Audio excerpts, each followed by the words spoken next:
ينسى. هكذا نعم يكتب التاريخ عثمان معمة.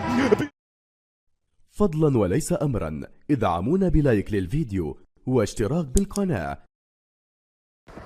السلام عليكم، أسعد الله أوقاتكم. مرحبا بكم في فيديو جديد. إليكم ملخص مباراة البرازيل والمغرب. نستعرض نتيجة ملخص مباراة المغرب والبرازيل التي ارتسمت على لوحة كروية عنوانها التألق المغربي والحسم الهجومي والإرادة التي لا تلين.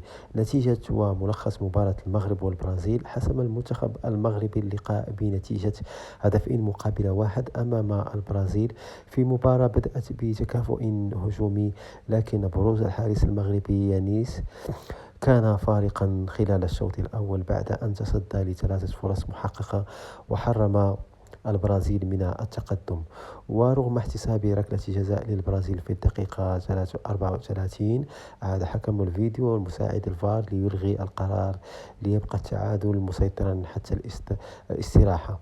مع انطلاق الشوط الثاني منح عثمان معمة التقدم لأشبال الأطلس في الدقيقة 60 عبر تسديدة كروية رائعة بعد عرضية متقنة من ياسين جاسم.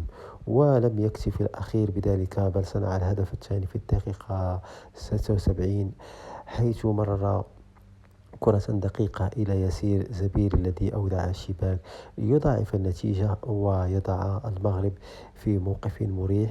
ومع دخول وقت بدل الضائع قلص المنتخب البرازيلي الفارق عبر ياغو سيلفا من ركلة جزاء احتسبها الحكم بعد مراجعة تقنية الفيديو في الدقيقة 92، لكن الهدف جاء متأخرا ليبقى الانتصار تاريخيا للمغرب. إخواني، وصلنا إلى نهاية الفيديو، إلى حلقة قادمة إن شاء الله.